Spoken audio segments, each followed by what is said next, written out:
Hey everyone, happy Motivational Monday. I'm Sammy Womack from A Sunny Side Up Life. This week I am coming to you from my backyard on this gorgeous day. So I want to talk to you guys this week about motivation to spend less. So this is a question that I get a lot, so I'm really excited to answer this one. So my best tip to spend less and to have the motivation to continue to spend less, first of all, is realizing that it doesn't have to be perfect to be successful, okay?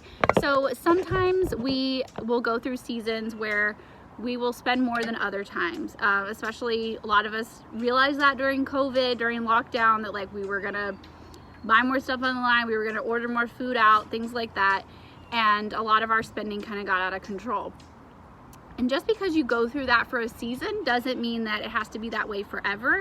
So it's okay to have seasons where you do spend more than other times, okay? So first of all, it's like giving yourself that grace that it doesn't have to be all or nothing. It doesn't have to be perfect to be successful. Next is zooming out and getting that picture of where you want to be in 10 or 20 years, where you want to be in the future, and realizing that the decisions that you're making right now will affect where you are in 10 or 20 years, okay?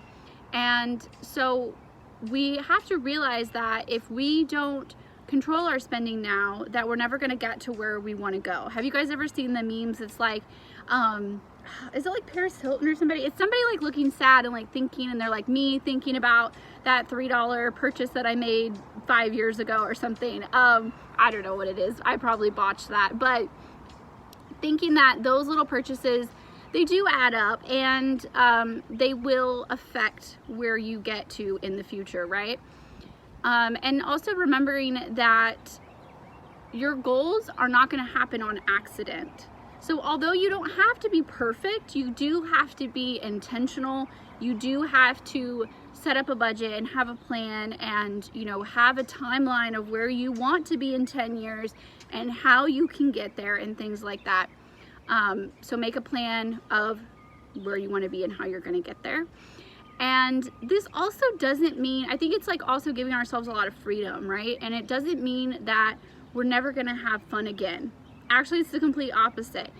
The more that you get into this journey and the more that you realize when you spend money that you intentionally plan to spend, not only do you get the fun of spending money and getting new stuff or going out to eat or whatever you're spending money on, you actually have even more fun. You get to enjoy it even more because there's not guilt in it.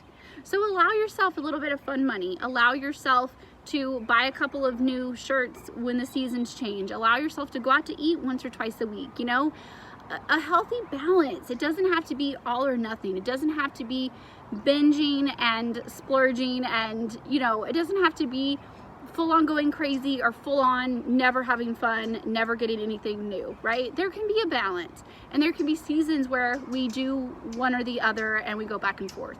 It is all about balance. It's all about intentionality, and it is all about that consciousness that what we're doing right now will affect where we are in 10 or 20 years. And it makes it that much easier to be like, okay, do I really want this new top, or do I want that $20 invested in my retirement account, and how much compound interest it's going to build me over the course of 20 years? And you can go and find a calculator and do that math because it'll add up real quick.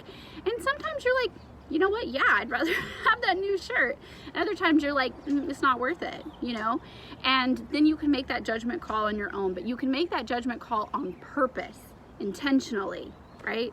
So I hope that helps. I hope that encourages you to be a little more in control of your spending, and I will talk to you guys next week. Bye, guys.